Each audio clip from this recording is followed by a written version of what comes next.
Bonjour à toutes et à tous. Aujourd'hui, on va parler des principes et méthodologies d'approche d'un changement d'échelle. Après avoir présenté les formes galéniques et les contraintes de fabrication dans les vidéos précédentes, il est essentiel de comprendre comment on passe concrètement du laboratoire à la production industrielle.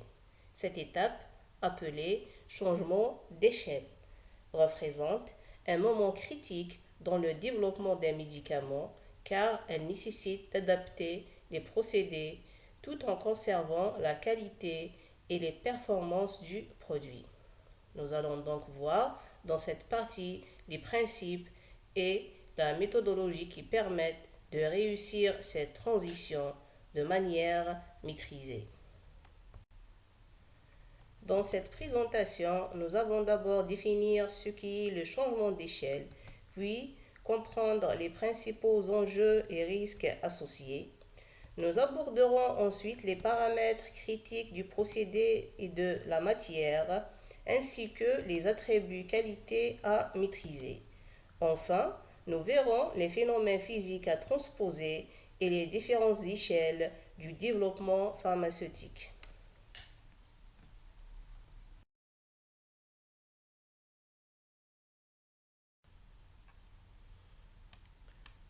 Le changement d'échelle ou scale-up correspond à l'adaptation d'un procédé développé à petite échelle en laboratoire ou en pilote vers une échelle plus grande, généralement industrielle, tout en conservant la qualité, la sécurité et la performance du produit final. Il est important de souligner que ce n'est pas un simple agrandissement de quantité. L'objectif est de reproduire les mêmes phénomènes physiques dominants, comme le mélange, le transfert de chaleur ou la dissolution, mais dans des conditions différentes. Cela implique donc une adaptation méthodique des paramètres opératoires tels que la vitesse d'agitation, le temps du procédé ou les conditions de séchage. Ainsi, le changement d'échelle constitue une étape critique de transition entre la recherche et le développement et la production industrielle qui conditionne la réussite du passage au marché.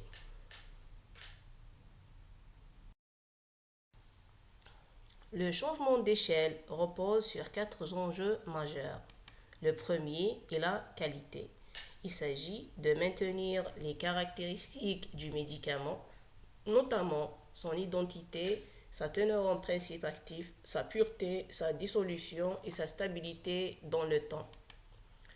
Le deuxième enjeu est la sécurité. Le procédé doit garantir l'absence de risque à la fois pour le patient en termes de tolérance et d'efficacité, mais aussi pour les opérateurs impliqués dans la fabrication. Le troisième point est la reproductibilité. L'objectif est d'obtenir à l'échelle industrielle des lots identiques à ceux développés en laboratoire avec une qualité constante d'un lot à l'autre. Enfin, le quatrième enjeu est la conformité réglementaire. Le procédé et le produit doivent être validés et intégrés dans le dossier d'autorisation de mise sur le marché afin de répondre aux exigences des autorités de santé. Ainsi, ces quatre dimensions, qualité, sécurité, reproductibilité et conformité, sont indissociables pour réussir un changement d'échelle.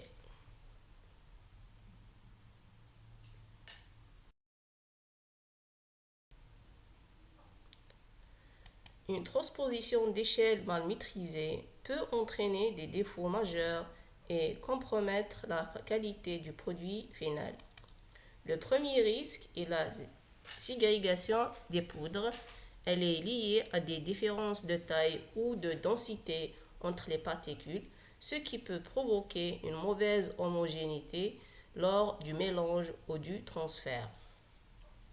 Ensuite, on peut observer une variabilité de masse ou de teneur, c'est-à-dire une non-uniformité de la dose d'un comprimé à l'autre ou d'une unité à l'autre, ce qui impacte directement l'efficacité thérapeutique. Un autre risque important est la modification du profil de dissolution. Celle-ci peut être causée par une lubrification excessive, une densité différente du comprimé ou encore un temps de désintégration modifié. On peut également avoir des problèmes de surgranulation ou de sous-granulation liés à des paramètres de granulation mal ajustés, ce qui affecte la fluidité des poudres et leur compressibilité. Enfin, un risque critique est la dégradation thermique, notamment lors du séchage à grande échelle. Si la température est trop élevée ou le temps trop lent, ce qui peut altérer le principe actif. Ainsi, une mauvaise transposition peut impacter à la fois la qualité, l'efficacité et la sécurité du médicament, d'où l'importance d'une approche rigoureuse du changement d'échelle.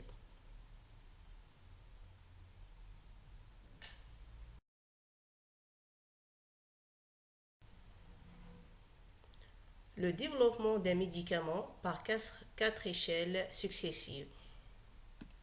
La première est l'échelle laboratoire, avec des volumes généralement compris entre 1 et 2 kg. C'est à ce stade que l'on conçoit la formulation et que l'on réalise les études expérimentales, notamment les plans d'expérience pour optimiser le procédé.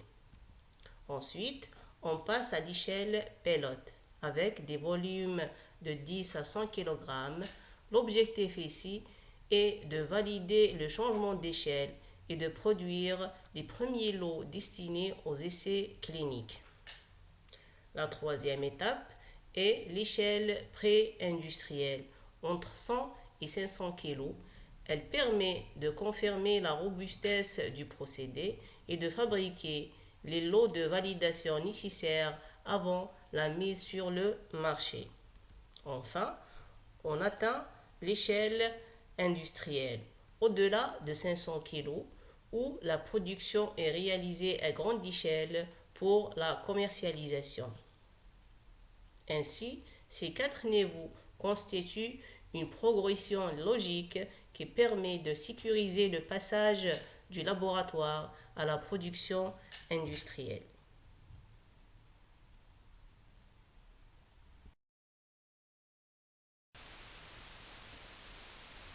Lors d'un changement d'échelle, l'objectif n'est pas de reproduire exactement les mêmes paramètres numériques, mais de reproduire les phénomènes physiques dominants qui gouvernent le procédé.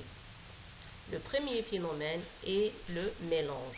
Il est essentiel d'assurer une homogénéité parfaite des poudres ou des phases liquides afin de garantir une répartition uniforme du principe actif. Le deuxième est le transfert de matière qui intervient dans des opérations comme la dissolution, la diffusion ou l'extraction entre différentes phases et doit être maîtrisé pour garantir l'efficacité du procédé. Le troisième phénomène concerne le transfert de chaleur. Il s'agit de contrôler les étapes de séchage, de refroidissement ou de réaction afin d'éviter toute dégradation du produit. Le quatrième est le cisaillement, c'est-à-dire les forces mécaniques appliquées lors d'opérations comme la granulation, le broyage ou l'enrobage, qui influencent directement la taille et la structure des particules. Enfin, le temps de séjour, c'est un paramètre clé. Il faut garantir un temps de contact suffisant entre les phases ou les réactifs pour permettre aux transformations de se produire correctement. Ainsi, le succès de changement d'échelle repose sur la maîtrise et la reproduction de ces phénomènes physiques essentiels.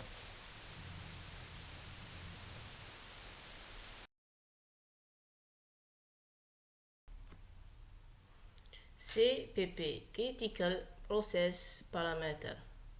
Les CCP sont des facteurs opérationnels du procédé de fabrication dont les variations ont un impact direct et significatif sur les attributs critiques de qualité du produit final.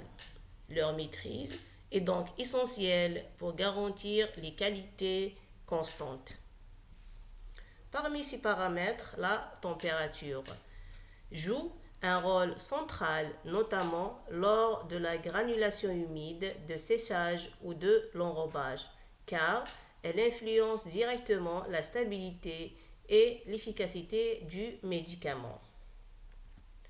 La vitesse d'agitation ou de rotation est également importante car elle conditionne l'homogénéité du mélange et peut influencer la qualité de la compression des comprimés. Ensuite, les temps de mélange, de granulation et de séchage doivent être précisément contrôlés. Des durées optimales sont nécessaires pour assurer une bonne uniformité et des propriétés physiques attendues du produit. La force de précompression et de compression détermine, quant à elle, des caractéristiques essentielles du comprimé, comme sa dureté, sa friabilité et son temps de désintégration. Le débit d'air, notamment dans les lits fluidisés, influence l'efficacité de séchage ainsi que la formation concrète des granulats. Enfin, la quantité de liquide de mouillage est un paramètre clé en granulation humide car elle conditionne la taille, la densité et la cohésion des granulats. Ainsi, le contrôle rigoureux des CCP permet de maîtriser le procédé et d'assurer la qualité finale du médicament.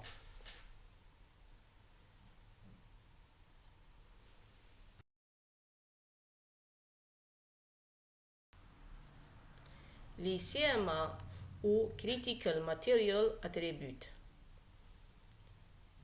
correspondent aux caractéristiques intrinsèques des matières premières, des exceptions et du principe actif qui peuvent influencer à la fois le déroulement du procédé de fabrication et la qualité du produit fini. Parmi ces attributs, la granulométrie, elle est essentielle car la taille et la distribution des particules influencent directement l'écoulement des poudres et leur compressibilité. La densité apparente et la densité tassée sont également importantes, notamment pour le remplissage des matrices lors de la compression et pour l'adaptation aux capacités des équipements industriels. La teneur en humidité des poudres est un autre facteur clé car elle peut affecter la stabilité du produit, l'écoulement des poudres et leur comportement lors de la compression.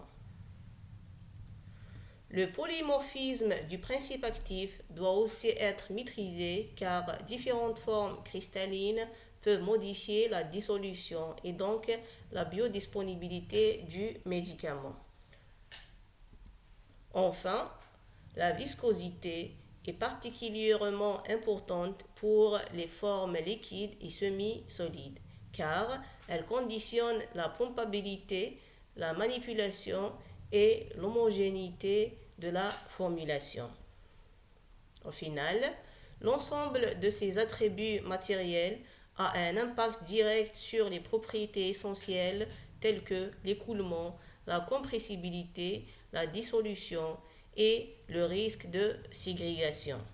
Ainsi, la maîtrise des CMA est indispensable pour garantir un procédé robuste et un produit de qualité constante.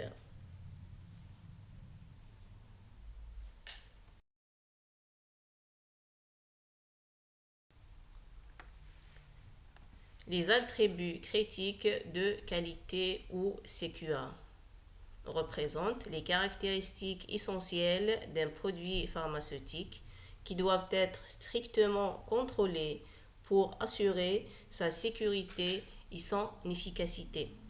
Ces attributs peuvent être d'ordre physique, chimique, biologique ou microbiologique et leur constante doit être garantie quel que soit le volume de production. Parmi ces attributs, la teneur en tension active est primordiale. Elle correspond à la quantité exacte de l'ingrédient pharmaceutique actif présent dans chaque unité de dosage. L'uniformité de teneur exprime par un coefficient de variation inférieur à 6% assure que chaque comprimé ou capsule contient la même dose de médicament, minimisant ainsi la variation entre unités.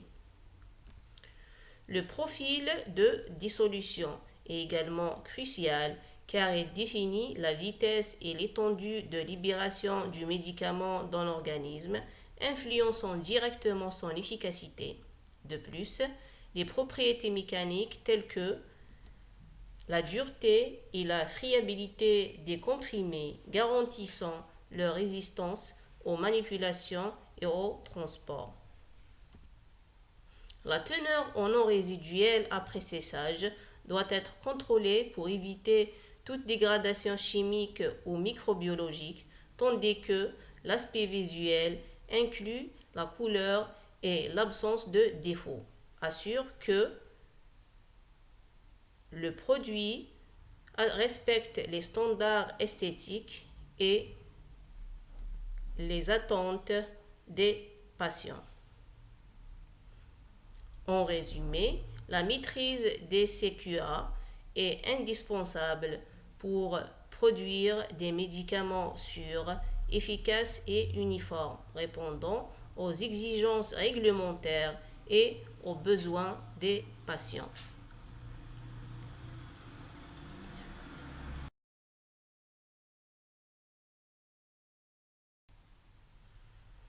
Au final, on pourra dire que le changement d'échelle joue un rôle clé dans l'industrie pharmaceutique en garantissant que la qualité du produit reste la même, qu'il soit fabriqué au laboratoire ou à l'échelle industrielle. Pour y parvenir, il est essentiel de maîtriser les paramètres critiques du procédé CPP et des matériaux CMA.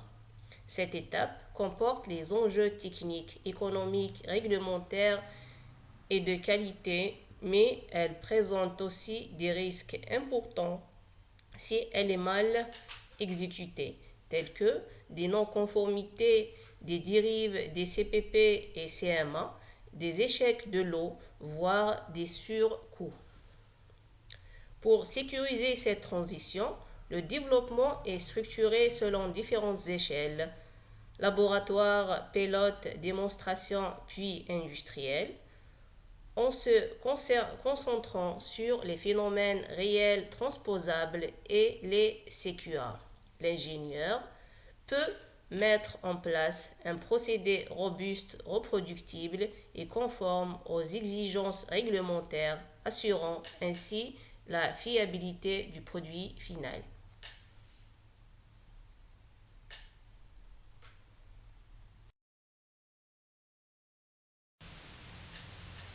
Par ce, je termine et merci de votre attention.